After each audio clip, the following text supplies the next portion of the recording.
And now, podcasting from the sun-scorched desert Southwest, weighing in at a combined total of 340 pounds, Brad Winchester, Tyler McDowell Blanken, are Gimmick Infringement. Welcome, everybody, to the Gimmick Infringement podcast. I am Tyler McDowell Blanken, and with me is my tag team partner, as always, Brad Winchester. Brad, we have a post-Wrestlemania 38 review episode. This is very special, and we also have a very special guest. Yes, sir. You know what? We have a script for this, and every time one of us switches spots, I'm worried you're going to say the name well done by saying it. We are joined today by Alen Ramić. Alen, hopefully I said your name right. I think I did. Welcome. How are you this evening or this morning, I guess? Morning here. Good evening to you guys. Yeah, I'm good.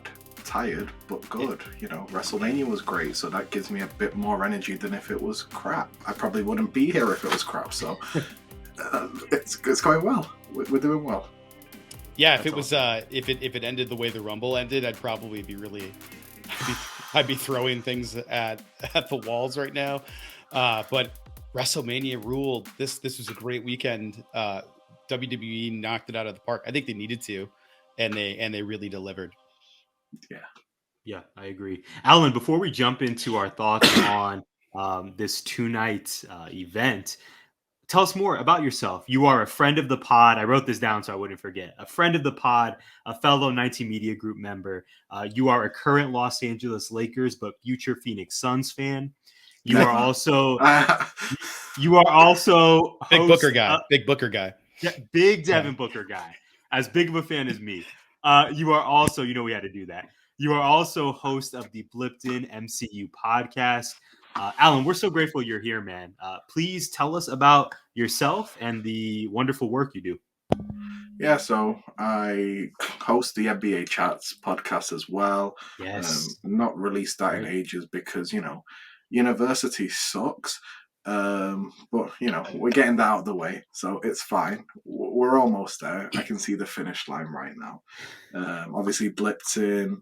I'm becoming a teacher in September, which I'm very excited about. Shout out to our educators. Teacher. Shout out to everyone in the teaching industry. I have been a wrestling fan since I was like 3. Yeah, like I was introduced to wrestling real early because my dad and my dad's cousins were huge into the Attitude Era. Didn't miss a single episode during that time, WWE and WCW. So I was hooked from a really young age, and it's just continued. Waned off a little bit between 2016 and 2019. And then that gentleman in the back got me hooked again, and I've been hooked since. So we're here. We're here. We love wrestling or sports entertainment in this household. Cody kept on mixing the two up. I will as well. So there you go. It is still wrestling for me. For our listeners who are truly listening, Alan, I think you were referring to your Fiend Funko Pop figure. Amazing. Yes. Yeah, it's Bray Wyatt. Very similar to me. I wasn't really that interested in getting back to the current product. I went from Attitude Era to Tyler introducing me to AEW and feeling like they felt the same to me. At least the energy felt the same. Even the lighting and the production feels very much the same. Dark and smoky and not super high quality comparatively. But man, as soon as I saw the Fiend, I was hooked. I was like, I'm back. Let's go. Got to find out about this dude. And it was, it was amazing. Yeah, Bray Wyatt is one of the best minds ever in wrestling. Agreed. It is a damn. Well, like we talked about this yesterday in our chat. I think it was more of a mutual decision than parting ways last July. I think it was a bit of burnout from both sides. Sure. But I'm hopeful that we'll see him relatively soon again, because I think a guy like that misses wrestling, and I think Vince misses money. So when you mix those two things together, I think a partnership is bound to be struck very soon. Yeah, he said when he was at WrestleCon this weekend, and he said that he was planning on getting back to wrestling, but he wanted to wait for the right time, the right moment. So hopefully that happens this year. I would very much like to see him back. I think the WWE is the best fit for him, but I'll take him wherever I can get him because he's so great. Yeah. I think somewhere like Impact would be great for him. Yeah. Just before we go back to WrestleMania, I don't know. I don't think he fits with the AEW product because I think that's very much a reality-based show. Like even the Dark Order with Brody Lee, I was like, it worked that way because Brody's magnificent, right? And I think Bray could make it work in AEW. I'm not saying he couldn't, but I just think the Fiend is such a great character with untapped potential that you need somewhere that will make it work. And let's be real, that's realistically only WWE. But if you want momentum to go back into WWE eventually, then Impact's probably the best place to do that.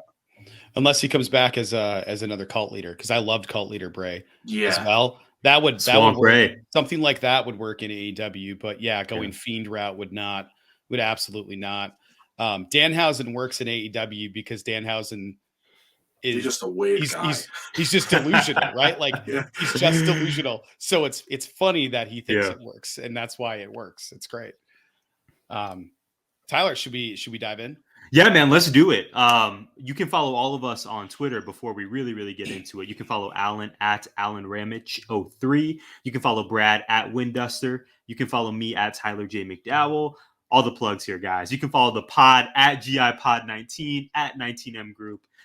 Gotta share our plugs and hopefully you all will show us some love on there. So for this episode, we want to make it really special. We'll of course give the results in just a moment, but we have 6 questions. I have 6 questions for you guys. We're going to go match of the weekend, surprise of the weekend, biggest jump up of the weekend. On the other hand, biggest step back, biggest question both of you have, and then finally we'll close with the moment of the weekend.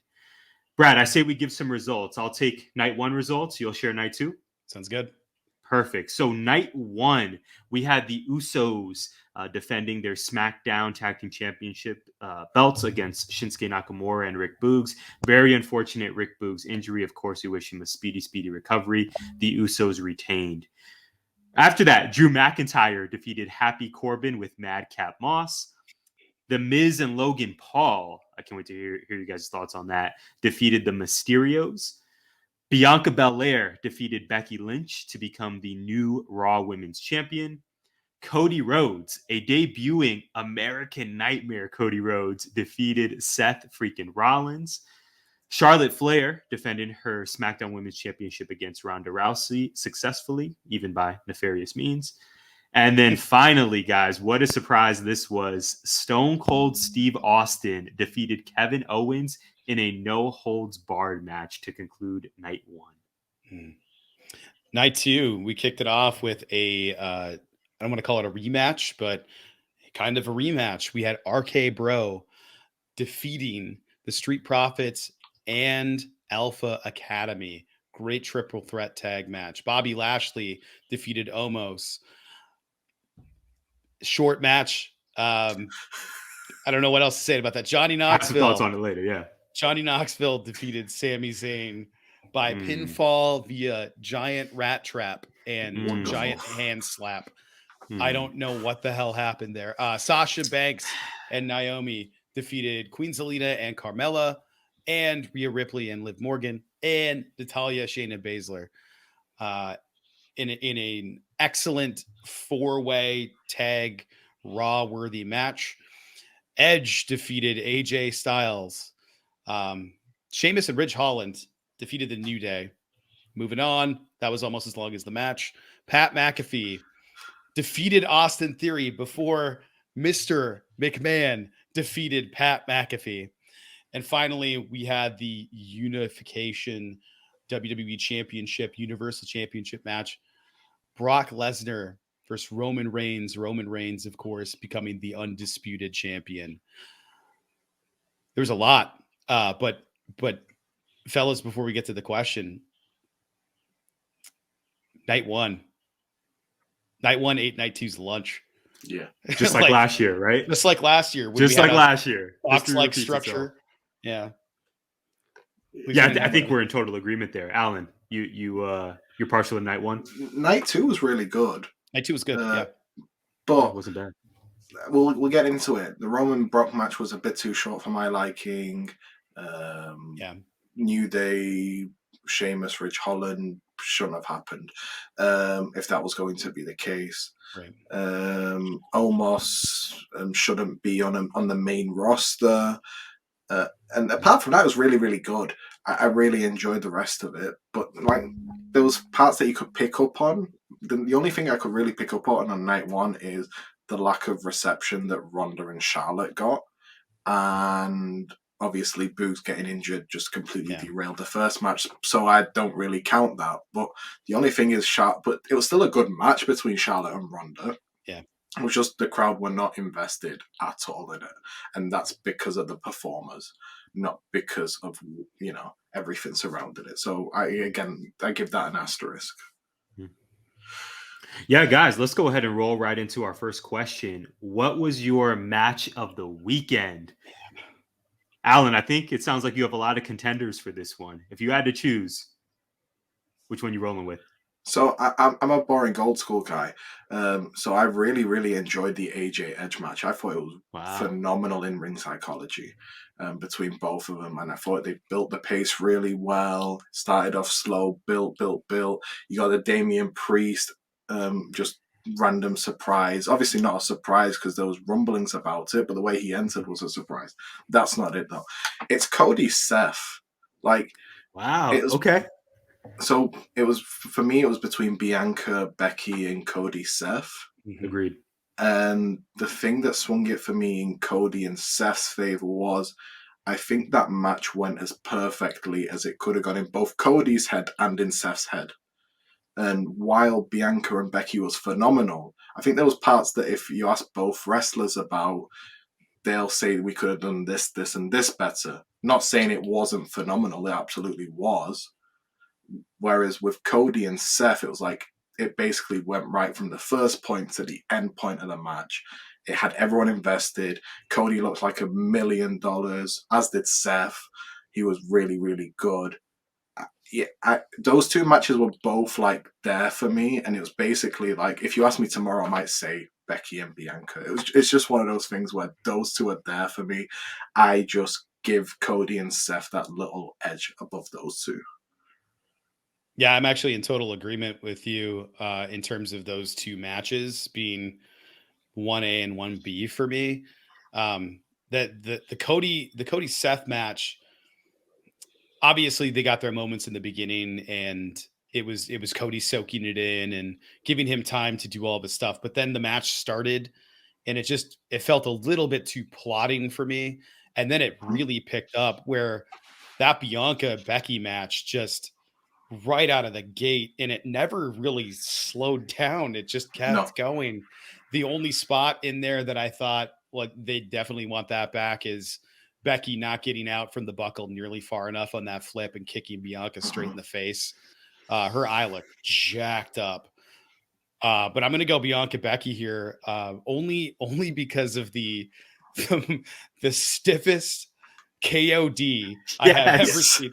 Like, talk about it. Yeah. When she got up, I said today, I'm not sure who was higher in the air, Bianca on the jump or Becky when she was above Bianca's head. It was insane. And just the look on Bianca's face of just, I hate you, when she planted her, was so good. But man, did I like Seth, and man, did I like Cody. To your point about the Edge and AJ match, I'm with you. The ring psychology was great. For me, the pace was too slow, but I really liked that everything mattered in the match. Mm-hmm. I hate a stupid baby face though, so much. Like, why would you stop doing what you're doing? The only thing that I did like about the distraction by Damian Priest was that it didn't last that long. It lasted just enough, and there was no music. I hate when wrestlers are distracted by music. Like, what are you distracted by music for? Get your head out of your ass.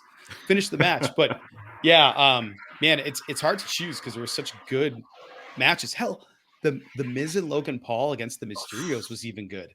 That was Dominic's best performance that I've ever seen him. Yes. I haven't seen by a country mile, right? Yeah. Yeah, because it's usually just like watching a tree out there. But he looked really good. I can't say all of it was great. Like I don't ever need to see Drew versus Happy ever again. But the sword spot was phenomenal. I loved it. I loved it because it was over, right? It was the end of the match, and taking the sword to the ropes. I love that so much. But also, if attempted murder isn't part of a storyline, I'm gonna be so mad. Like he's swung it at his head. Yeah. Anyway. Our baby face almost our baby homicide so on live TV. Yeah. I'm still I'm gonna go with Bianca. It's not the worst thing that Vince has booked as a baby face. Come on. Absolutely. This is very true, Alan. This is very true. Even in the Stone Cold packages, I was like, oh, he did some shit. Like I don't know.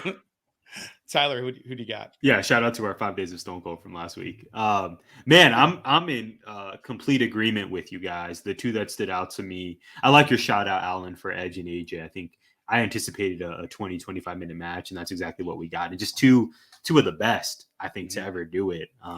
So shout out to that match. But for me, can I just interject, because while we're on Edge, AJ, absolutely, you know, it was a WrestleMania match. It's the start of their feud, right? It's not the end. Oh, for sure. They're right. So back. They're not, absolutely. and because they're such smart veterans, they're not going to give everything away on that first match, even if it is at WrestleMania. Yeah. So they gave you just enough where you're like, yeah, this is really, really good, but we know it can get much better. And that's what I love. Like when you have two guys like this, it doesn't matter what promotion they're in. This is the way that you build the first match in a feud. I love that Edge came out on like a Gangrel like entrance rather than just being in the Brood. He's now Gangrel and Damian is now Edge. I just love that.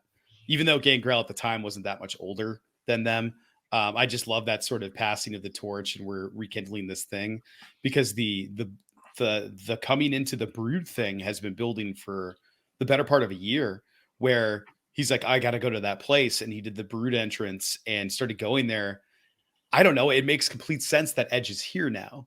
Mm-hmm. I actually really appreciated that. What they've been doing with Edge since he's come back has been great. Pretty much all of it. I don't really have any complaints about it. I didn't necessarily need the intergender match, but I loved it. Mostly because we got Beth. Yeah. Yes, we did. The Glamazon. Anyway, Tyler, your match of the weekend. Yeah, man. I think it's really great for Damian Priest as well. I was not a fan of the Damian Jekyll and Hyde gimmick. It makes sense, but it wasn't for me.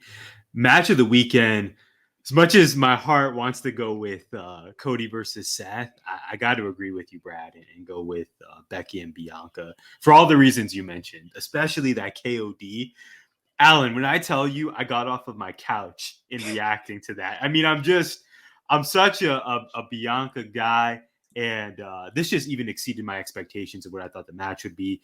The moment of her reclaiming the title, it just even exceeded my wildest, highest, I guess, dreams for it, if you will, as a Bianca fan. So I'm definitely going to roll with that.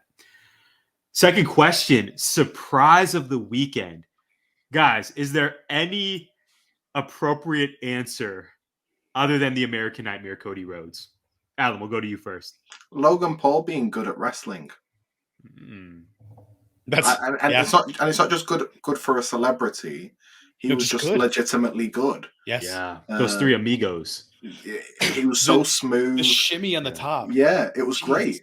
He's tall too. I didn't realize the dude is like probably 6'1", 6'2". Yeah, he's definitely he's well above 6'4". Yeah. Oh yeah. He's way taller than that. Yeah. He was like, man, this dude's tall.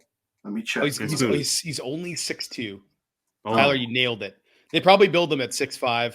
Yeah, 6'5", 240. Ray's like 5'6", so anyone will look 6'5" next to Ray. That's true. Anyway, yeah. So now Logan Paul was really, really good. I don't know. I worked myself into a shoot with Cody not being there, but I did that with Spider-Man No Way Home as well, with the free Spider-Man, where I was like so sure of something, but the night before, I just randomly decided that they weren't going to be. So when I went into the movie theater, as you guys call it, I was very shocked. Even though I knew for like 3 months that all three of them would be in it. Same thing with Cody. I worked myself into a shoot thinking that he won't be there and they'll pull Shane McMahon on us, which I would have laughed at, I can't lie, but I would have been really pissed off at. But I think it's Logan Paul. Like, I really, really do. Like, for him to be that good, especially because we had Bad Bunny be really good last year. Right. So like the whole celebrity appearance thing, I had a high bar for it. He blew that bar out of the stratosphere, in my opinion, because Bad Bunny was really good for a celebrity. Yeah. Whereas Logan Paul was just really good. He could just be a wrestler. Yeah. Like if he just decided to do this for the rest of his career, he could be legitimately a phenomenal heel. So that's what I think. Logan Paul was the biggest surprise to me. Now, Alan, let me ask you a follow-up before we go to Brad. How would you rate Logan Paul's performance as compared to the other celebrities on the card? We had Johnny Knoxville, and then if we can consider Pat McAfee a celebrity, how do you think Logan Paul's performance stacked up compared to those two guys? Pat's a mainstay, man. He's part of the roster. I don't class him in that celebrity, even though he is a marquee attraction outside of the WWE. Johnny was great. I really enjoyed this. It was 15 minutes of wild bullshit. I don't know if I can swear on here. Wild, yeah. It was 50 minutes of wild bullshit, but thoroughly entertaining wild bullshit. Because if you've watched Jackass, like all you just needed Sammy to push him through this match, right? Sammy loses, who cares? Sammy looks like $1 billion coming out of this. Just like Kevin Owens, who cares about the result? Kevin Owens main evented with Stone Cold Steve Austin. No one's going to remember who won that match. What they're going to remember is Stone Cold came out of retirement to face Kevin Owens. And Sammy got that mainstream push with Johnny Knoxville. And I thought Johnny was good. He sold some spots really well, took bumps really well. Yeah. It wasn't like it was Sammy taking everything. When Wee Man hit, that was impressive. That might have been the surprise of the weekend for me. This match was not for me at all, but I will agree with you on that spot. Yes. Oh my God! Like he got him up easily too. That's the thing. Yeah, it's just huge pop too. Yeah. The crowd was really into it. Yeah, really. Yeah, that's what made the match better. The fact that the crowd was just absolutely into and Michael Cole popping throughout the entire match. Just Michael Cole losing his mind, and I think was that the match that they lost the video feed at their table because there was one match where we can't see and they're trying to figure out what the hell's going on. So they're like their tech is broken. They're watching this ridiculous match. They're looking over stuff to try to see it and just laughing throughout the whole thing. That got me invested as well. So anything where Sammy gets a big stage as well. Like I'm such a huge Sami Zayn guy, and we all know how phenomenal a wrestler he is. Mm-hmm. And obviously, we'd rather watch him have like a 25-minute match with a guy like Ricochet, right? Like just from a wrestling fan standpoint. Yes, but I think that will come. Yes. I think what you've done here is now built Sami Zayn as being this guy that the mainstream audience knows. So when they hear that Sami Zayn's wrestling against a guy like Ricochet, people will tune in to watch it. Mm-hmm. And I think WWE has gone away from that too much the past 5-10 years or so, where some of the stories that they've told is really great, but they don't have that mainstream crossover where they like to, cross over and be able to sell to fair weather fans. Okay, this is people that you know. They've done that really well this year with guys like Sammy and KO and stuff. So shout out to them for that. Yeah. Brad, surprise of the weekend. Alan chose Logan Paul. I did not see that coming. No, it was great. Like it's a good one. The Wee Man Slam was good. Logan Paul being excellent was really cool. Gable Steveson taking off his shirt and getting ready to roll with the Alpha Academy with God, I can't believe they used to call him Shorty G. With chat, we had a bunch of Gables facing off is basically what I get out of that. So I really like that. I gotta say, even though I think Cody has to be it. Let's just exclude it and say the next one. Sure. I'm going to say I did not have Vincent Kennedy McMahon wrestling on my bingo card. Yeah. And that the way that man's that one too. Yeah. The way that man's legs bent on that stunner at the end. Like, forget that when he bent over, he stumbled. Forget that when Stone Cold tried to put him in and he pushed him into the ropes. And forget that when he grabbed him, he didn't fall forward and do any kind of jump. Stone Cold just flatly landed on this old man's legs. And I thought for sure he was going to tear both of his quads again. Like, I went, oh. Like the whole thing, I was just like, this is ugly. This is bad. Because yesterday, Stone Cold being in a match, I guess was supposed to be a surprise. I didn't think it was going to happen at first. And then like, as the weeks went on, it was like more and more obvious that it was going to happen. I knew did you guys know immediately that Stone Cold was showing up when Vince accidentally reacted to Austin Theory's music? Okay.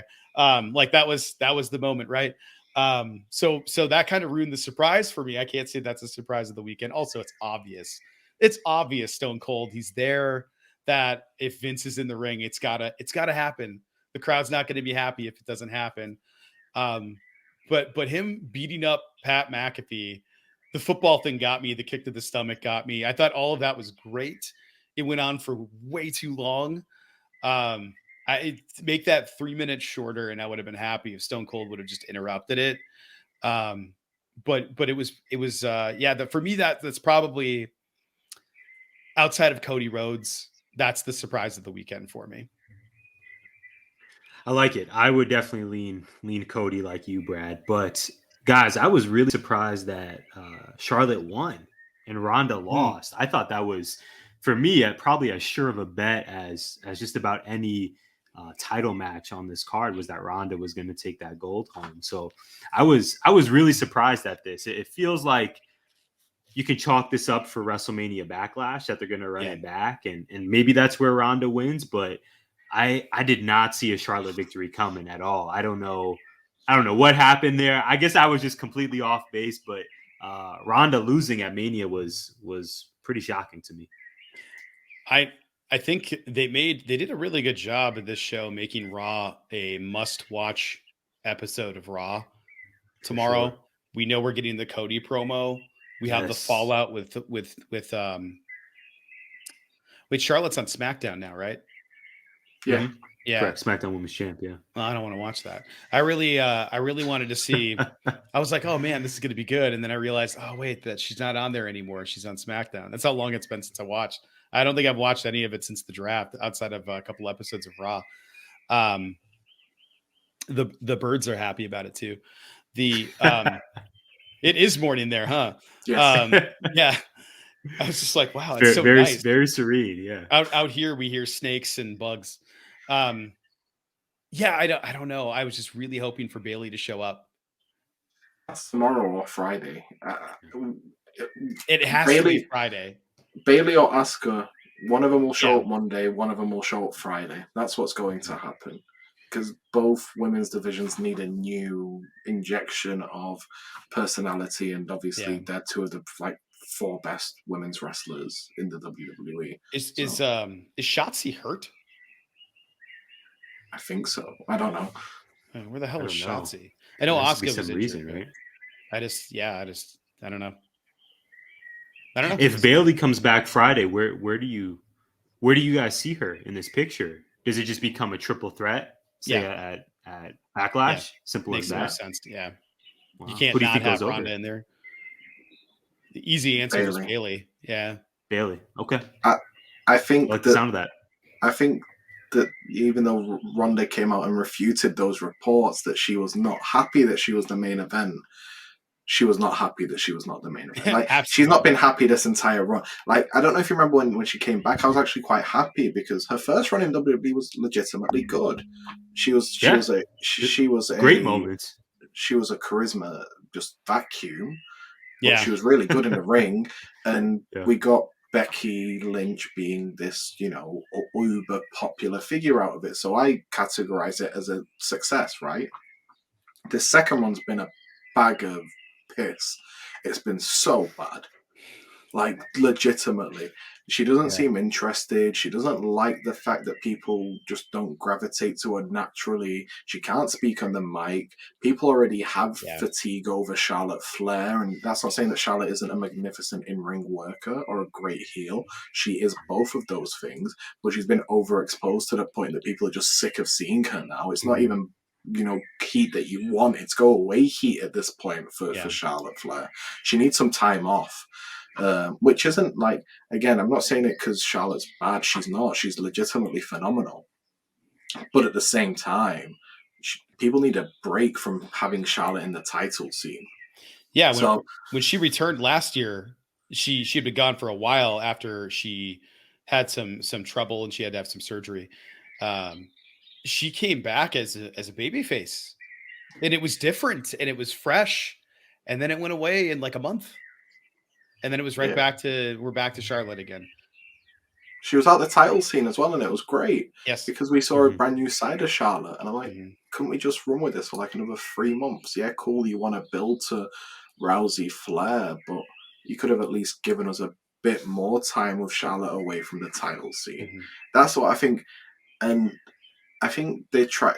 I think they tried to mimic the whole Roman in the men's division, Charlotte in the women's division, but Roman's just on another level to Charlotte right now, like just completely. Whereby no one's Roman, like just simply no one's Roman. So he's the best in the world right now. Like not close. He's so good. Yeah. Who thought we'd be saying that like 24 months ago? Well, that's the thing. I think everybody. I don't think there's anybody that would deny that Roman is a great worker, has an incredible look, and always has. It's just that the presentation was so bad. It's like, this isn't working. Stop trying to make it work. We want to see him be a badass. Let him be a badass. Oh, look, he's a badass and everybody loves it. Shocking how that worked out. Right. It's just so good. You wasted literal years of this guy's career trying to make him the top babyface. When the fans were telling you this is not working, we want him to be a heel. You flip that switch and this is and ironically, he's the top babyface now. Exactly. By being a heel, right? They stone colded him by accident.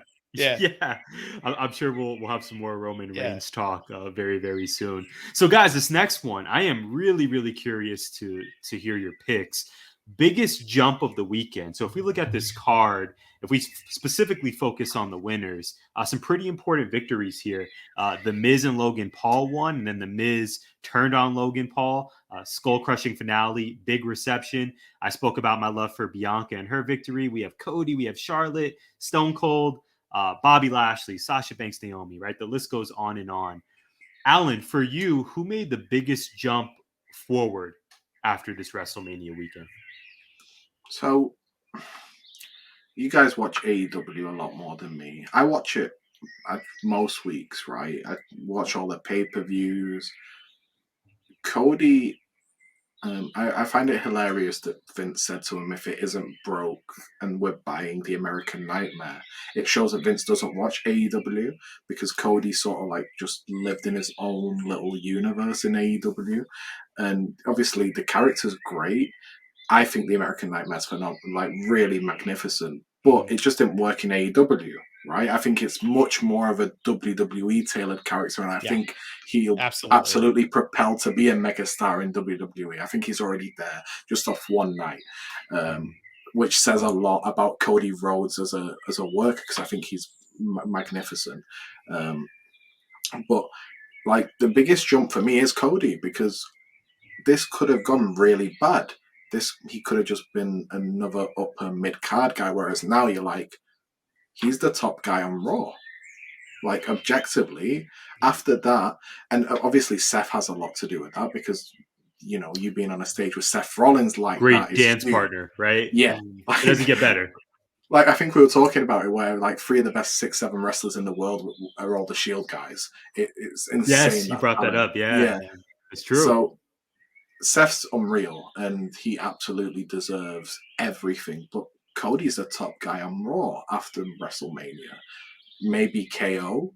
Like, those two guys, basically. Like, it's amazing what happens when, you know, even though I know you said focus on the winners, because my biggest jump forward would have been Kevin Owens, because I just think he's just been cemented as a main event guy with that Stone Cold stuff. Like, that's where my heart went when you had said biggest jump. It's between Cody and Bianca, because even though Bianca, I'm a huge fan. Obviously, Tyler, you're an absolute uber fan of Bianca. Let's go. Indeed. Her talent was never in doubt. Yeah, for sure.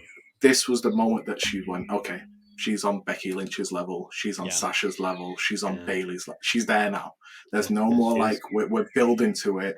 This 8-month build from SummerSlam to here's finished. Becky put her over like gangbuster. It worked beautifully. Like I'm so glad that they had that 26-second match now, because I was pissed off at in it was August. Yeah, in August when it happened. As were we.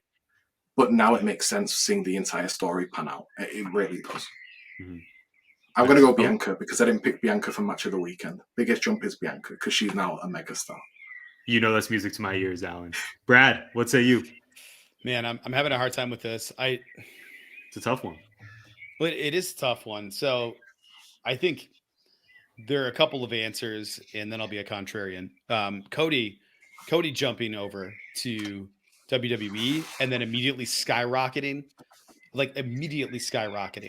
Yep. I think that's great. And I don't know if people were cheering because the WWE got Cody. I don't know if they were cheering because the WWE universe loves Cody, or if they're just really excited about Cody Rhodes and the story that we're going to get from this and his connection with his family. And I think it could be great. Side question. I asked this today on Twitter. Seth has been wearing gold and black the last like month. Basically, when we knew that Cody was going to WWE, or we thought for sure he's going to WWE, he started wearing gold and black. Is that an AEW nod, or is that a Gold Dust nod? I'll just let that sit there for a second, because everybody was talking AEW. And exactly. I was like, that's. I don't know. I don't know. I also think it's an NXT nod as well, because of the history that Dusty and Seth had. That was like your guys' thinking. That's because very layered. And the only reason I thought, maybe it's not NXT is because it wasn't yellow, even though we called it gold. It wasn't that bright yellow. But man, it could have been in so many of those things, or none of it at all. Maybe it's like he's into pure some coincidence. Some really obscure anime or something. I have no idea. The next one, I hard to argue with you that it's Bianca. I'm gonna go a different route. I'm gonna focus on a loser. I think the biggest jump was Dominic. Wow. Going into this, okay. Dominic Mysterio is, when I see him on my screen, my body reacts the same way as it does when I'm in a meeting that I don't want to be in, and I know it's going to be 2 hours. Or I think back to when I was like 10 years old and the sermon at church was about to start, and I'm just trying to figure out how to do tic-tac-toe or something on the communion card. And we're recording on a Sunday, Brad. Yes. That's sacrilegious, man. Preach, Brad. Preach. Hey, church is over. Sacrilegious. Dominic, out of the two of us, which of us has a Christian studies degree? This is true. Yeah. Grandfather was a pastor, but you do have the degree. I'll give you that. Absolute useless waste of paper. Totally not using it, never gonna use it. I bridged to the psych degree. That's all it was. That I didn't finish. Dominic Mysterio has been so boring. If you remove Rey Mysterio, if just take him out, Dominic is just like, oh my God, why isn't this guy in developmental? And then last night I went, you know what? This dude can hang. This dude actually looks like he belongs. And before that, I thought everybody else is making him look better. And I know last night felt like a give and take rather than everybody's covering up him right now. Because the 619, cool. Everybody's going to pop for that, especially when he does it with his dad. If he does it by himself, everybody's going to be excited because of his dad. All of those things. But I thought Dominic finally went, you know what? I'm a star. And we finally got to see that. Even though he lost in a way that made it feel a bit like a win, at least for Dominic. Definitely not for Rey, but at least for Dominic. I thought Logan Paul built mad heat in that match. Like, heat of the weekend. I don't know that anybody was getting booed harder than that dude when he did the Three Amigos until he got to the shimmy. As soon as he did that, the place erupted. 70,000+ fans booing this man. Excited that it's happening and booing him all at the same time. If we can call that a shimmy, that was sort of it was more of a stroke situation. Yeah. Okay, we're on the same page. Great frog splash though. Yeah. Like, It's like Alan said, he delivered, man. Logan Paul was a surprise, man. Like he was great, delivered. but I'm gonna go. Dominic was my biggest jump of the weekend. Unless it's literal jump, then it's Sammy under the table full of mousetraps. The mousetraps, yeah, and then that big one at the very end. Yeah. Man, I'm very tempted to choose Cody here, but in the spirit of being different and spontaneous, I was really blown away by the reception for Pat McAfee. And that might sound ignorant as someone who doesn't consistently watch WWE's weekly product, but if you combine the entrance with the match itself, and Brad and Alan, we were discussing, I think, off air, the fact that a lot of people in attendance probably had not seen Pat McAfee versus Adam Cole circa Black and Gold NXT days, because correct me if I'm wrong, guys, this match was basically a replica of that, except the result was different. Pat did the jumping on the rope spot. I don't think he hit a destroyer, unless I missed that. I think that wasn't that War Games though? Yeah, War Games. Yeah. So there were some differences here, but we know Pat McAfee can work, right? If you watch NXT, that's not a huge surprise. But just the reception for this dude, the entrance during the match, of course, the post-match angle, which you alluded to, Brad, with McMahon taking off his shirt and Pat calling him in there. Pat, and to have the black A shirt underneath, that made me so happy. Oh, that made me so happy. And then it happened, and then I was less happy. But it was still good. I had feelings about the sheer duration of that Pat McAfee versus Vince McMahon match. But guys, I know he has millions of followers, and his YouTube show is very popular with a certain demographic. But I was really blown away by the reception. The crowd was so into Pat McAfee versus Austin Theory. They were just so loud and singing, and I just did not expect that. So Pat McAfee is so much more over than even I anticipated. He's my choice here. Bell to bell. Vince McMahon versus Pat McAfee got more than double the time of the New Day match. And that makes me that's vomit inducing. And that makes me I had to go into this is a shoot. Before we started recording, went into my bedroom, took off my t-shirt, went with the Roman team. Oh, let's go. Yeah, I had to, because I had to get Kofi off of my body. I'm like, I had a Kofi Mania top on. Yeah, I had my Kofi tee, awesome. And I was like, I can't. The disrespect this man got tonight just bummed me out. The one thing I will say about the Pat Austin Theory, New Day, Sheamus and stuff, I think they're trying to build that Sheamus stable to being something really big. Yes. And the New Day's established enough that they can take a loss like that, even at WrestleMania, and it means absolutely nothing to their credibility, because out of those three guys, you have two world champions. Sure. And Xavier Woods, who's like the most underappreciated wrestler on the roster in the past 12, 13 years. Yes. Like, for anyone who hasn't watched him, like, be Consequences, Creed, and Impact and stuff, that guy was phenomenal. Like, Alan, underappreciated quads as well. That dude was rocking the Big E singlet. And he didn't miss a beat. No, he did not miss a beat. That dude has not missed quad day since like 05. But going back to Pat McAfee, for the viewer like us who was watching it on TV, Michael Cole made that match for me. Yeah, like the legitimate care in his voice for Pat McAfee. Mm-hmm. Like the best way to describe it is Pat McAfee to Michael Cole is what Paul Heyman was to Jim Ross in 2001. I agree, totally. Because Jim Ross had sort of stagnated for a bit. He's still good. It's JR, of course he's good. But same with Michael Cole. He's still decent, but he's stagnated. Yeah. Pat McAfee's just introduced a whole new lease of... Like, every call Michael Cole has now is legitimate. Like, he's gone back to being the best commentator in wrestling. Like, the best play-by-play guy anyway. Obviously, I watch WWE weekly, so I listen to it a bit more. Michael Cole and Pat McAfee is the best commentary duo in wrestling right now. That made the match for me as well. Like, Michael Cole, like, legitimately rooting for... And it seems like he didn't know the result either. It was like they kept him in the dark.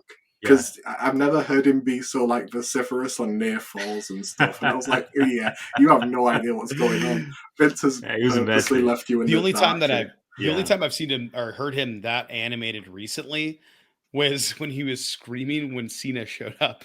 Yes. That was the only time in recent memory when he's like, he sounded like Joey, man. Like he just, oh my God. Like that's, I was just like, what is happening right here? Is this ECW? What is going on? Brad, you retweeted. I'm sorry to interrupt you. Yes, for total Joey Styles like moment. I think you retweeted that, and Michael Cole was like, "Cena's here," and didn't Pat McAfee say, "Where? Yes. Where?" I think Alan's point is quite valid on this one. Alan, you also said something that that resonated. I think you might have texted us. I can't remember. I can't keep it straight now.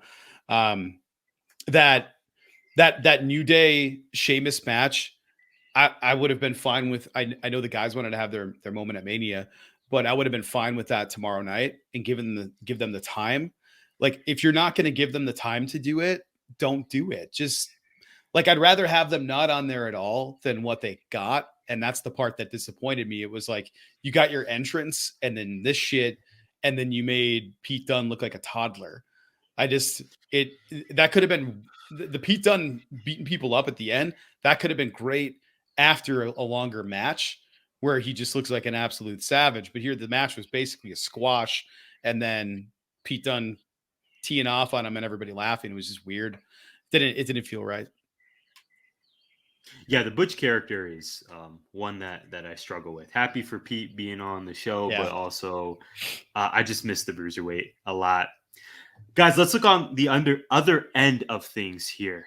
Next question is who took the biggest step back this weekend? This one is the easiest question for me to answer, but I will save my thoughts. Alan, who took the biggest step back? Who is Ronda Rousey, Tyler? Like, she's gone from being this, and I think she'll still be this big crossover star because of who she is. Sure. But in the eyes of the wrestling fan, I think this has all culminated into like people just not wanting her to be there anymore. And there was already people who didn't want her to be there when she re-entered the Rumble in January. But now I think it's gone to being like that was the minority. It's now the majority of fans where we can tell you don't like her. You don't like what you're doing right now. You don't really want to be there. You're wasting our time. So, I think she took the biggest step back because, like, I'm just not, I couldn't care less anymore about Ronda Rousey in WWE. Like, she needs to find something else to do. That's what it feels like anyway. If I'm wrong, sorry, Ronda, if you are listening, and please don't put me in an armbar or something. Don't put any of us in an armbar. If you want to punch me, it's fine because your striking skills are horrible. But please don't, do any jiu-jitsu or wrestling on me, and we'll be cool. But yeah, Ronda took the biggest step back to me because she went from being like this whole, huge crossover star, which she still will be because, she's on Ellen DeGeneres and stuff because, Ellen DeGeneres is the paragon of virtue and whatnot. Hence the sarcasm in my voice. But I just couldn't care less. Like, when Ronda's on TV, I will turn off now. Like, actively, I couldn't care less. Unless Bayley's there. Bayley's great. Alan, that's so interesting. Do you remember that? I think it was that first glimpse we got of Rousey in the ring. It was her and Kurt Angle versus Stephanie and Triple H at Mania. That's right. I know, of course, it was her first match, so there's going to be mass euphoria. But do you remember how much excitement there was, and frankly how well she delivered? I think in terms of a crossover or non wrestler match at a WrestleMania, Ronda Rousey's mixed gender match was really probably top 5 in all time Manias. I mean, that was a great showing by her. It's just interesting how in just a few years' time, like you said, I think the collective feeling toward her is not super warm these days. I think it's her fault, though. I think it legitimately is. She seems to think that she should just be liked, and we all know in wrestling that's not the case. Right. Fans don't care. You have to earn that from the fans. And you know what? She did a really good job of being a heel in her first run. Being a babyface is a completely different proposition, though. Like, you're supposed to be the top babyface on SmackDown, going against not just women's babyface, but top babyface on SmackDown. And she just panned like really badly these past few months. I tried to give her a chance, but no, it vastly under-delivered for me. The match was good, but when I'm not invested in a match, I don't care how good it is. There's just going to be a bar to like how good it can be. Even if it is the perfect match, if I'm not invested, who cares? Because wrestling's supposed to make us invested. Right. Well said. Well, Alan, I see an arm bar in your future. So I wish you the best with that, my man. Brad, I think Rousey is a really great choice on this one. Who are you choosing? Hard to argue with that. I don't know. Like, as far as everybody else goes, I don't know that anybody really took a big step back. You can't really say the Usos or Shinsuke did. Vince McMahon probably had the worst step back into the ropes before the stunner. If we're gonna go literal, taking it literally. Yeah, oh, man, that was I mean, I'm not gonna let that go. It's one of the worst things I've ever seen. Top one or two shittiest stunners of all time. Just top two, and it's not two. Yeah. It was. Oh my God, I'm reliving it in my head. It's just so bad. Great sell though. I mean, he was dead, but I don't know that he was selling. I think legitimately things were broken. He was literally stunned. Drew McIntyre and Happy Corbin. I mean, I don't think anybody was hurt by that match. I think Corbin is great. I hate Happy Corbin, and Corbin is great. Both of those things. I miss Sad Corbin. Sad Corbin had so much more meat on the bone. I feel like they ended it too early. Way too early. It was just one day. It was like the one episode of Raw, and he came out and talked about it, right? Like that was it. That was the end of it. There was a few episodes, but it was only a couple of weeks. It wasn't like they could have prolonged this to like Survivor Series. Well, right. But I mean, like he just showed up one episode and it was like, I'm rich now. And he had a hat and he was laughing. I missed like the ketchup stain or the sauce stain, whatever it was, from banging the can on the ground. Yeah, I feel really sorry for Baron because I think he's really, really, really good. Yes, exactly. His in-ring work's really good. He's great on the mic. His character work underrated. Like, he maximizes everything that's given to him, and I think that's like the biggest compliment I can give a wrestler. When you maximize, I just think Happy Corbin's gone on too long. Yeah, and I don't. Madcap Moss. Who came up? I need Riddick Moss to leave. I just Madcap. Oh, Jesus! Like, who says that? What 90-year-old was like, and Madcap? Hey, see, it's like kicking it with Al Capone. Let's see, The Miz and Logan Paul, Rey Mysterio, Dominic Mysterio. I don't know. Nobody stepped back. Obviously, the next two matches, probably Ronda. Nobody with Stone Cold KO. I'm going through all of them. That triple threat tag match was so good. I'm gonna go Omos. I think here's why. I think he got globally exposed. We've known it for a long time here that he's shit and that he's just enormous, but that he's not any good. He might be able to get there. He's really good at what they're asking him to do, but I still see him in that early. I think the first tag match he had with AJ, just how unbelievably bad he was. Not even that he was like trying to sell, like even that looked terrible. Like he's come a long way since then, but he just did this a lot and shook his head. And that was it. And that's all he could do. It's all he knew how to do. And then yell, "This is my house," over and over and over again. Bobby Lashley made him look as good as Bobby Lashley could, though. Like, exactly. Bobby Lashley was, for a guy who's still injured, Bobby Lashley these past 18 months or so. Best run he's ever had. And I love Bobby Lashley. I have my Hurt Business tee in hanging up in the closet. I just, man, Omos throwing him under the ring post by accident. I just didn't. I don't know. I know he's an attraction. This is a Giant Gonzalez moment, though. with The Undertaker. That's how I feel. I think this was a big sink or swim thing, where if it works out, great. If not, then he's the next 7'4" guy who didn't work out. That's what I feel like it is. Yeah, and with Ronda, the only reason I'd say it's not a step back for her is because I don't think they care. I think they're gonna go, it's Ronda at the end. And it depends how much heat she has in the back. Because if it is true that she's, and even though she tried to refute it. Yeah, if she was supposed to win this, but she was pissed about the spot, then she might just be done here. Yeah, Vince will keep her around because, money. Yeah. But I don't think she'll be in a WrestleMania main event anytime soon if it is true. I have a feeling I know where Tyler's going to go here, but looking at this list here, I don't really have anybody else to add. Every single person in the Sheamus, Ridge Holland, New Day match, I guess, took a step back because they got $140 for a match, but they didn't look bad. So I can't say anything about it. Yeah, I don't know. I don't know what to say. I'm going to say Omos, I guess, because I can't think of anybody else.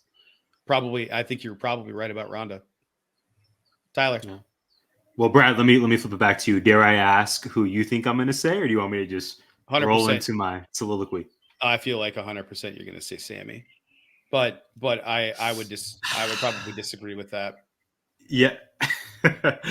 Yeah, it's tempting for me, man. I think you guys were higher on the Knoxville Sammy match than I was. But I'm not going to say Sammy. I think, Alan, you raised some really good points about this, hopefully lifting Sammy's, profile and status. And he was on the Mania card and got significant time. So that makes my Sami Zayn loving heart happy. Brad, I got to agree with you, man. You took the words right from me on this one. It's Omos for me. I just can't believe we're not talking more about how over this guy was as an attraction exactly 1 year ago. I don't think the three of us or anyone listening to this podcast thought he was a 5-star worker last year when him and AJ beat New Day for the Raw straps. But my God, this guy got a huge reaction last year. The New Day bumped for him perfectly. It was like, man, this is a new potential star. Man. The WWE's building. That was a moment last year, guys, when AJ and Omos won. You just unlocked the part of my brain. Like, I forgot about that. That was one of my moments of the year last year. Yes, it was a thing. Not because they won. No, I don't care about that. It was Xavier in the middle of the ring yelling to a very quiet, mostly empty crowd, "We are effectively cutting the ring in half." One of my favorite moments of the year. It was awesome. It was just so good. I won't be long-winded on this, especially Brad, because you already said a lot of great points. I just really think I said this on a recent episode of GI. I think WWE's just really fumbled the bag with Omos. Again, not a 5-star worker, doesn't need to be. He's an attraction. But I was shocked that he lost to Lashley. This is right up there with the Charlotte Ronda for me in terms of how surprised I was with the results. To me, it was a no-brainer. Omos was going over on Lashley. It was going to be a signature victory for him, considering he just kind of destroyed AJ not too long ago. I was really shocked by this, and I worry that it really did some irreparable damage to Omos. And by no means am I like an Omos fanboy or anything of that nature. But I really just thought this guy was being built into being something, and maybe, a debuting Braun Breaker would be the first guy to really take him out. But it was Bobby Lashley, and I think Bobby Lashley rules, just like you guys. I think they've just fumbled the bag really poorly with Omos, and I am so curious to see where he goes from here. Do you, like you said, Alan, and you said, Brad, do you try to build him back up into being a thing, or do we see Omos in 2.0? And maybe he can get some work there. The only thing I think about Omos is what the thing with Vince is he gives big guys a chance. So we can't say he's just pulling a cord on him. So if this is like him saying, "Yeah, we're stopping," it's a pretty big statement for Vince to say, "Yeah, we're just pulling a cord completely on this huge 7'4", 400-pound guy." And as much as WWE's fumbled it, how much has Omos fumbled it as well? Because his ring work's not really improved. And again, like you said, we're not really expecting a guy that size to be putting on barnstormers with AJ Styles for 35 minutes. No tope suicidas, right? Yeah, no Canadian destroyers off the top rope or anything like that. No, not but at at the same time, you want to see improvement there, and I don't think he's improved. And I think watching Omos without AJ made me appreciate I'm an AJ fanboy anyway, but it just made me love AJ Styles that bit more as well. No doubt. He's so good. He's the modern day Shawn Michaels, and people don't talk about AJ Styles enough. Absolutely. Yeah, I think part of it too is that, I don't know, like look what they did with Keith Lee. I think part of it is they want the big guys to work a certain way. Mm-hmm. So he might be much better at doing something else, but they don't want him to do it. I think, like you said, Giant Gonzalez or really any of the giants they've had on the roster outside of Paul White, they don't really want them talking all that much. They want them to be kind of mutes that just roar at people. I don't remember what match it was, the last one. I think it was when he wrestled AJ, actually, after they broke up. He just had spit all over his face, like just roaring, and this is my house, this is my house, this is my house. That's all he'll say. And then this weekend, there's video of him rapping, and it's like, who's this guy? Who's this guy that's able to do this? Where's this guy been? Suddenly, I know you can do this, but you can't say anything. But this is my house. Have you watched AJ Styles' interview with Ariel Helwani on YouTube? I have not. No, I didn't know this existed. So Ariel Helwani on the BT Sport, which is where the Raw and SmackDown are in the UK. He does a series of interviews with different WWE superstars, past, present. The one he did with Randy Orton, I think, is the most famous one, because that was like the first interview Randy's done in years with like an outside person. Right. Yeah. Yeah, AJ Styles talks about how smart Omos is and how funny he is and how on the ball and how tuned in he is. So I don't know whether it's just a thing of like Brad said, whether the WWE wants to book people in a certain way when they're a big guy, or whether when it comes to live TV, he can't do that, because that's all. Like, there's always that possibility that when he gets in front of a live mic, he just freezes. It happens sometimes. You know, some people aren't cut out for that. It's intriguing. I think there's definitely scope, because losing to Bobby Lashley in the grand scheme of things is not the worst thing to happen in your career. Especially, it's the guy who just lost the WWE title. Yeah, it's not a cute. It's not like he lost to Hornswoggle or 10 years ago Bobby Lashley. Yeah, so it's what it is. You can easily build him back up. It'll be interesting to see whether they do or not. That will tell me a lot about him. Mm-hmm. Yeah, and Bobby, I think with Bobby, they want to keep him kind of protected, because I don't know that he's supposed to drop the belt that early. I want to see Bobby. I want to see Bobby and Roman. I want to see it. It's something I want to see. I think it could rule. I think those two could put on a great match, but that's not going to happen unless WWE just always confuses me, because Omos can win, he can lose. He's going to lose 5 or 6 times in a row, and then he'll have a title match if he wants it.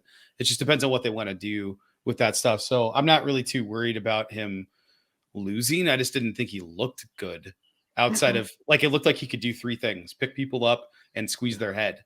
And it's like, you know that was an agent showing or telling them, this is how I want you to do this.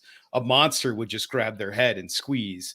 And it's like, but this guy can be more than that. We don't need that. I don't need him doing moonsaults, but like, can you imagine an Omos big boot? Like, that should be his finisher. Yeah. Yeah, we haven't seen that at all. Kick a dude in the face and be done with it. But maybe he doesn't have the balance. I don't know. I have no idea. Or make him have a Paul White big fist, like when he started getting older, just punching dudes in the face. I don't know, man. I just, that one's, I struggle with that one. Well, I'm going to flip-flop these last 2 for us, guys. Let's close with biggest question you have. And let's first go to moment of the weekend. Alen, there were a lot of moments. Brad is known for expressing that WWE often does or creates moments quite well.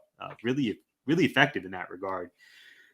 Alen, talk to us, man. What is your moment of the weekend? I have a feeling where you might want to go with this, but time for me to give you a Chris Paul pass. Stone Cold coming back. Yeah. This wasn't the greatest. It was a good match. Like, legitimately a good match. It wasn't, Stone Cold 20 years ago, but he hasn't wrestled in 19 years. So for the fact he hasn't wrestled in 19 years, for how bad it could have been, potentially, because we've seen Goldberg's matches. Yes, we look at Goldberg through rose-tinted spectacles, but his matches outside of the Brock series and the one where he just obliterated Dolph Ziggler. That was fun. That was fun. And the Brock series. And the Brock series was really good. Yeah. Apart from that, he's been terrible yeah. in the WWE since he's been back. Completely derailed The Fiend. The Undertaker match, I thought The Undertaker could have still scarred from that. The Undertaker could have legitimately died from some of those spots. That was not good. Like, for all those talk of like Brett's just salty that Goldberg ended his career for good reason, though. Like, Jesus Christ, he's not a safe person to be in the ring with. He wasn't safe 25 years ago. You're telling me he's safe now? Right. Yeah, like, for how bad it could have been, it was really good. The crowd obviously was in Texas. They were invested. And it's Stone Cold wrestling again. Like, pretty surreal, right? I don't think any moment will beat that. Like, just from that standpoint. Like, if you would have told us 3 months ago that Stone Cold would wrestle again against Kevin Owens, we would have asked what crack you're smoking. Quite honestly. No, legitimately. Yes. Now I can see why Kevin Owens re-signed with WWE. Right. Yeah, it makes so much more sense now, right? I guarantee that they said, you're going to be in a main event of WrestleMania. And not just that, you'll be in a main event of WrestleMania with Stone Cold Steve Austin. You're idol. Like, there's literally nothing more that you can pitch to someone. It's the best thing. Like, I loved it. No, it was pitch perfect, man. Like, I'm with you. That was... I'm going to go with a different moment just to have a different moment. But in reality, that was my moment. It was the only parts of that match. I saw somebody going, I can't believe they're having him wrestle in a no holds barred or whatever they called it. Because they didn't want to say hardcore, a no holds barred match. It's like, that's the only match you could have with him. He can't do all of the technical wrestling in ring. It's perfect for Stone Cold. Get him out. So there's no top rope stuff. So there's no like off the rope stuff. We saw that one whip that Kevin threw Stone Cold, and it looked like he was running through quicksand because his knees are shot. But man, taking the bump under the concrete. Holy shit. The exposed concrete. Yeah. Oh my gosh. Out of the audience. My bingo card. And then when he looked up and he immediately worked the neck, like he held his neck, like, oh man, I hit my neck. I was like, oh, this is so good. It's so perfect. He stomped mud holes. He did the fist stuff. He did everything Stone Cold does. It was pitch perfect. Kevin got his stuff in. He didn't like just let him beat him up. Stone Cold sold the stunner really well. Great sell for the stunner. Absolutely. For me, the moment of the weekend was not Cody's debut. It was what happened during the match. The tribute to Dusty. Man, yes, all of it was so good. The Stardust blow off was also great. I'm not doing that. The cartwheel into the no bleep you. Yeah. We're done with that. That was great. But then, man, just the bionic elbow, the jabs. It was so good.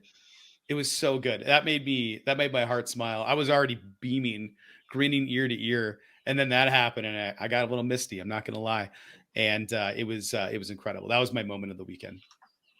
I love both of your choices. Hard to argue against either of those, but I'm going to try. It was McMahon. It was McMahon, right? It was not. It was not Vince McMahon or his biceps. I gotta roll with the finish to our main event. Roman Reigns, despite my worry, Roman Reigns won. He beat Brock. He is our unified. You were worried about that? I was worried about that. That was like the most. That was the thing I was most certain about going. Get out of here! I was worried Brock was walking away with both belts. No chance, because it's the trilogy fight. Right. You know, Roman had never gone over on Brock properly. This was the time to do it. It should have been longer, but sure. Vince knows where the money's at, and Brock's not any less for losing. No, this was the one This was the one. Great moment though. Like seeing Roman with both titles was unreal.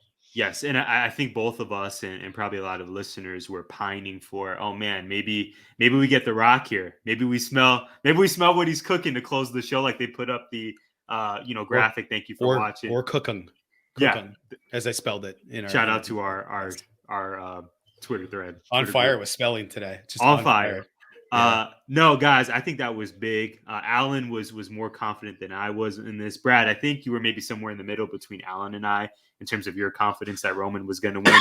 But for him to go over, again, closing the show with him holding both belts, and it's just solidified that Roman is that dude, period.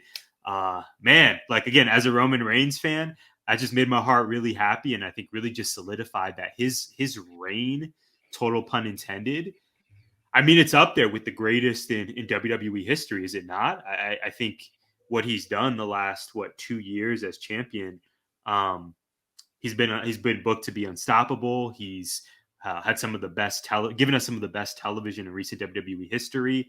I just think his run has been completely extraordinary, and I was just so relieved that it wasn't Brock. He's had some great matches in there as well. He's had some bangers. The last man standing match with Kevin Owens. I was going to say his series with KO. Cesaro. Yeah, Cesaro. I enjoyed the Cesaro match. I know Cesaro wasn't going to win, but it's still a great match. Yeah, no, definitely. Me, like, absolutely, Roman's great. Roman's so good. Yeah, he's that dude. He's been the best thing in wrestling for over a year, and man, ever since he came back, I mean, showing up to the triple threat match like 3/4 of the way through it just to start pitting the Fiend and Braun. I loved that. Yes. I just what a boss move. The only part of that that KO match that I hated was that Paul couldn't find the fucking keys. I knew you were going there. I'm still mad about him fumbling around with the handcuffs for 24 minutes. Like, KO is not going to just simply get up and beat the shit out of him. He's just trying to do it for so long. But the KO falling off the top, all of it was just so good. Yeah, man, I love Roman. The thing that we've talked about though, Tyler, before this Brock stuff started happening the last 3 months, it feels like they've been doing stuff. At least at least 3 months, probably day one, then. Right? That would be right, even before day one. Yeah. I was like, who do they got? Who do they have? What are they going to do? Because everybody else was sort of chasing the other championships. So I thought for sure it would be Big E when they teased the Money in the Bank thing and he's standing next to Roman and Paul and doing his little shimmy. And then it ended up being Bobby. It has to be Cody Rhodes now, right? Like there's no other person. I think we're going to get there, my friend. Okay. I think so. Okay. Yeah, let's go ahead and roll into it then. Brad, that was a great, man, you threw that Chris Paul alley-oop to me, and I was DeAndre Ayton, just like they're going to do in the finals this summer. And you got to be the Mavericks first. I sure hope. The best player in that series will be in Dallas, so you got to beat that bad guy first. I think we'll go ahead and move on then. So we're gonna conclude with the biggest question we have. Brad, I will be a little selfish here and just start with mine because you really did lob it for me. Biggest question I have is who in the world beats Roman Reigns? Man, I think you're right. To me, it seems like Cody. I don't even know if I shared my moment of the weekend, by the way. For me, it's Cody being back for sure. Bianca's a close second, but it's Cody for me.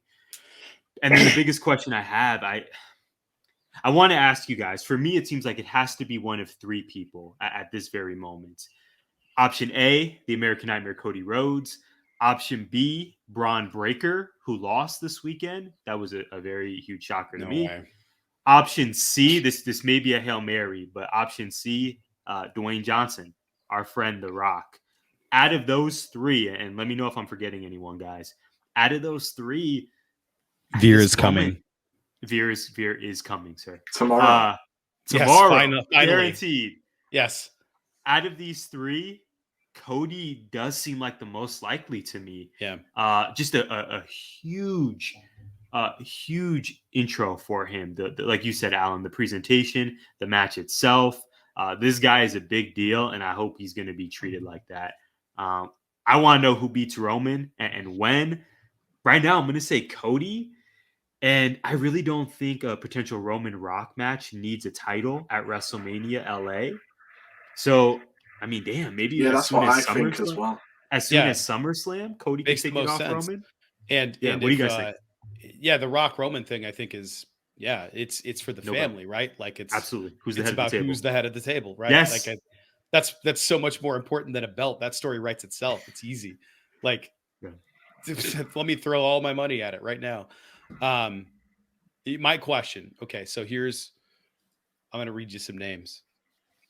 Aaliyah. That's it. That's it. Natalia. There is one name. Two. Rhonda. Shotzi. Shayna. Sasha. Xia Li. Sonya Deville, I guess, is in there too. That's the SmackDown women's roster. Naomi too. Naomi. Now, yeah. So Sasha and Naomi are going to be busy. Yes. Who challenges Charlotte? They have like nobody there. So who it has to be? There's no option here, right? Like, so my biggest question is, when do we find out who the next challenger is if it's not Ronda? And in other words, when does Bayley come back? Is really what I'm asking here. Is Bayley coming back Friday, or is it going to be a while from now? That's my biggest question. Alan, after you. So I mentioned it in our group chat on Twitter. What happens in the world title picture on Raw? Because Roman doesn't seem like he's going to be double dipping. That's a great question. They basically haven't had a world title on Raw for 3 months. 2 months if you count the Bobby period. But obviously he didn't wrestle because of the shoulder. And now that Roman's got both belts, which I think will in turn become one belt, he's going to be very SmackDown centric still, at least I assume so anyway. Because according to like reports and stuff, WWE don't want to make his schedule too rigorous because obviously all the health issues he's had in the past, with leukemia and stuff like that. So my biggest question is what's going to happen, and I doubt that the USA Network will pay hundreds of millions of dollars a year to not have a world champion. Right. So, which is why I don't think Cody will be the one to dethrone Roman, because Cody's the Raw guy. I just want to know what will happen with that, because it seems like Roman's the SmackDown guy. He's a unified champion. Okay, that's all cool. But where does that leave Raw? Raw doesn't have a world champion. The flagship show of WWE doesn't have a main title. You're not going to build around the US title. No disrespect to Finn, because Finn is that guy. But yeah, you need a title there. What's going to happen? And another name that you maybe forgot to mention about a unified contender to Roman, a guy who never lost properly to Roman in January. Seth. Yes. So true. Well, now that it's in between those two places, I think that would be a good one. And I think they could really build something there with his recent string of losses. Mm-hmm. Because I laughed when Corey, I can't stand Corey Graves.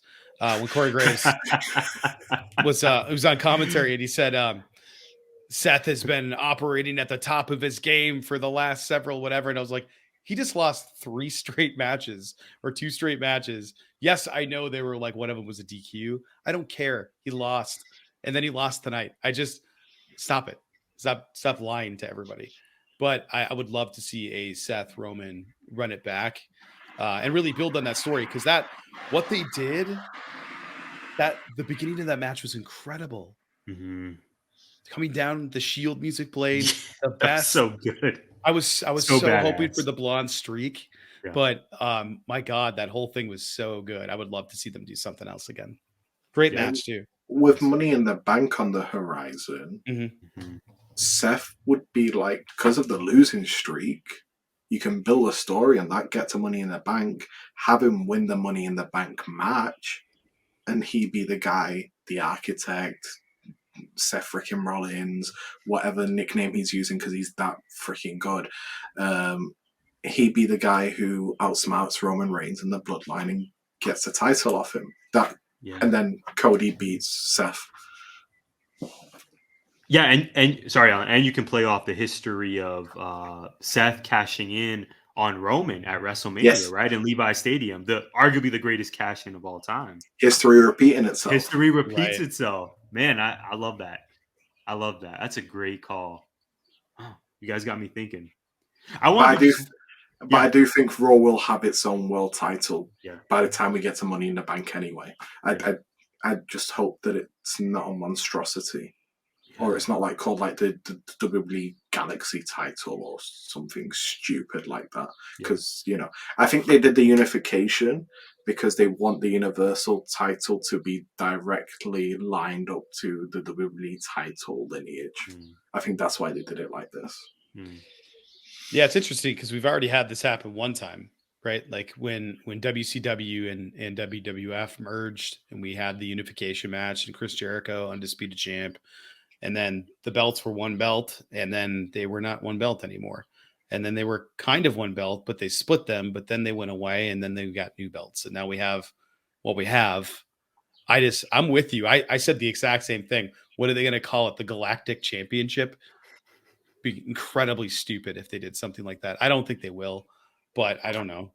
They just bring back big gold. Like, I don't know why they ever got rid of the big gold belt. It's arguably the most popular title belt in history. It looks magnificent. And if we're talking about Cody Rhodes and Dusty's relationship to WCW, that should be the belt that Cody Rhodes wins. Almost makes too much sense. It's perfect, right? I like from a storytelling standpoint, it makes the most sense. Yeah, it really or does. Something that resembles the Winged Eagle, because he's talked about wanting to win the WWE title. Yeah, that was my personal favorite. But WWE, you can hire me. I'm available. I was gonna say, man, it sounds like you're putting in. When are you submitting that job application? Whenever Vince McMahon wants to give me a job. Okay, that is fair, guys. I think it's time for a final whip around. Anything we missed on this card that stood out to you for better or worse? I just want to kick off by saying I am so happy Sasha and Naomi won those tag belts. I thought it was either going to be them or Rhea and Liv. I definitely sensed the title change, but I'm really curious and excited to see what they can do as a tag team. Two of the best women you have in that locker room, two just complete stars. Super, super stoked for that. I think I said earlier, very happy for Damian Priest to see where this potential Brood version 2 may go. And I'm just so happy the head of the table won, that I can sleep well tonight. Alan, anything we missed? Anything that stuck out to you? Entrances, gear, performances, everything. Quick question for you. Yeah. Obviously going to be a stable with Edge and Priest. It's not just going to be those two guys. Yeah. Who would you add to it?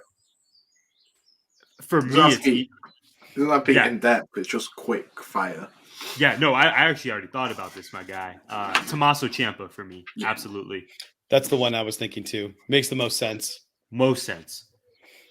I'd add Rhea Ripley to it as well. Personally, I think she fits that aesthetic perfectly. Brad is our resident Rhea super fan. I agree, but I think what they will end up doing is maybe I'm wrong, and I hope I'm wrong. I think Rhea would rule in there. I think they might go Shotzi. Shotzi also either role. Shotzi's pretty close to that same deal, right? Like that darkness, that supernatural stuff. Hopefully she's not howling. Yeah. What about Liv? No. Have Rhea turn on Liv to enter this faction. That's what I would do. I don't want Liv in a faction. I want Liv winning shit. Like I just want to see I wanted that too. Yeah, granted I didn't need it to be over Becky. I don't know who I'd love to see her beat Charlotte because everybody would cheer. Have a win Money in the Bank.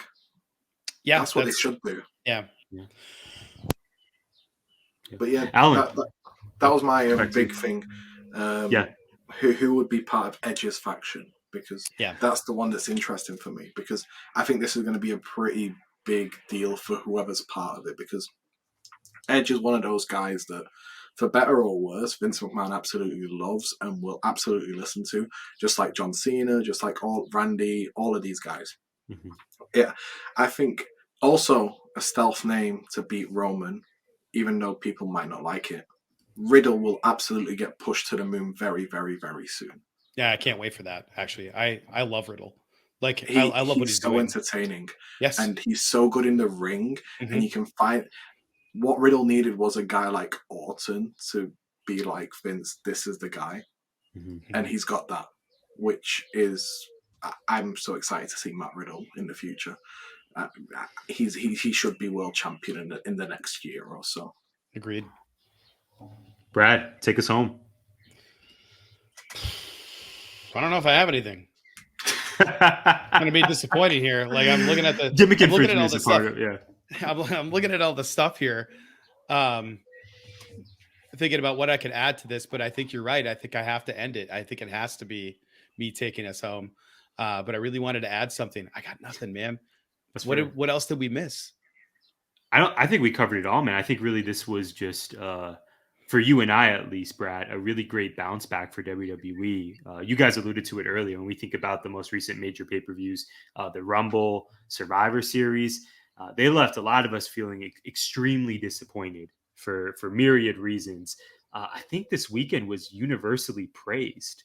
Mm-hmm. This was a great showing for WWE, and color me intrigued now. I'll be tuning into Raw. I want to see what happens. I couldn't say that a week ago. It was the most stupendous 2-night WrestleMania in history. Granted, this was the third one, but it was stupendous. It was great. This might be the best Mania it's certainly the best Mania I've ever seen live since I've only seen 3. But it's up there. This has to be up there with one of my favorites. I have others that I have above it, but really, really great year for them to bounce back. It was a great showing. Yeah. And I'm looking forward to the product this week. That's the thing. Yes, I think that's most important coming out of this. Now I want to watch what's going to happen. Ultimately, I think I'm probably going to end up getting disappointed when the first thing I'm met with is Tamina and Tozawa. But I'm hopeful that it will be good. I'm hopeful that it's going to pull me right back in and I'll be excited again. Yeah, I thought the Undertaker stuff was well done as well. I think that was part of the whole speech. Yeah, we mentioned it 126 in, right? I think that was part of the praise as well. Is just, man, like, how can you not love Undertaker being recognized and him being given 40 minutes or whatever the timestamp was for his Hall of Fame speech? That was perfect. So well done. Alan, did you want to take us home and add some final thoughts on the weekend of Taker in Austin, right? What a bounce back from him talking about how the locker room isn't the same after not having guns and knives in there, right? He's back in the locker room. Back to being the universally loved Undertaker. Yeah. It's amazing what can happen off one good promo. Yeah. That's what absolutely it was. True. Yeah. It was probably my favorite Hall of Fame induction speech ever. Like, it was so well done. Like, you got to know, even though we got like the last ride and everything, you got to know Mark Calloway properly through this and not through him being an old man wanting to wrestle still. Yeah, and it was like, it was raw, right? Not just the show, but it was real, and it wasn't super polished. It wasn't. Yeah. Even he said, like, getting mad and them having to deal with me during the filming of the show is probably because they were asking him to do stuff that wasn't necessarily what he would do. So getting to see him for really real was pretty cool. Great suit. Yes. Hated the hair. Great suit. Like the razor bumps, man. Like, if you haven't done it before, you shouldn't do it now. You should just like keep it consistent. Yeah. Well said, Brad. Man, well, this was a blast. Alan, thank you so much for coming on. Your first time on GI, we so enjoyed you.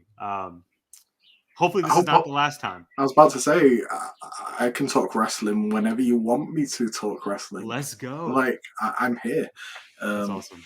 Like, I'm back into my love of wrestling full time. And next year we're going to Wrestlemania, guys. I'm not taking a no for an answer. 19 Media Group will be there. Once we get those credentials, yes. we're fueling up the 19 Media jet and we're heading out. We need 3 media credentials. That's all we need. That's right. Warren, Jabari, Mo, I hope you guys are listening. We have stated it right now. It needs to happen. You guys got 1 year to help us make this. I'll pay for my flights to LA. It's fine. Just get me into the stadium. That's all I need. Tyler and I are renting a car. Tyler and I are absolutely renting a car and not a bit harder from Manchester. Whatever. Yeah. This Alan, if you really wanted to, you would make it happen. You'd put saran wrap around the car, you duct tape it shut, whatever you got to do. Put a couple of cans of oxygen and just go. just do it. Right? I'll take the flying route. I can't lie. All right, that's fair. The more comfortable route.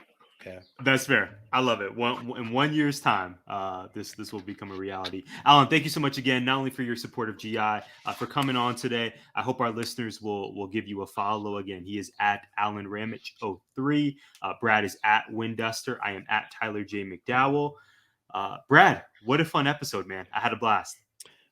Yeah, so did I. I'm so glad we got to do this. This was good. This bookends a huge week for us. A long week for us. We have content coming out of all of the places. Hopefully head over to gimmickinfringementpod.com. Hopefully we'll have some new pieces up. Alan, I know you mentioned that you are willing to write something for the site. Looking forward to that. Tyler and I are both working on something, I'm sure. I know I started mine and the file did not save, so I'm really bummed. But I know what I want to do, and I'm excited about putting the next one up. Thank you for all listening to us. Thank you for hanging with us, watching us. We are $1:31 in. I think it's time to end it. Tyler, would you like me to do the honors, or would you like to do the honors? I'm going to pass it to you, man. You're on fire. Gimmick Infringement is part of 19 Media Group. You can listen to us on Apple, Spotify, iHeartRadio, or wherever you find podcasts. You can also find us on YouTube via the 19 Media Group channel. Please like, subscribe, comment, and share.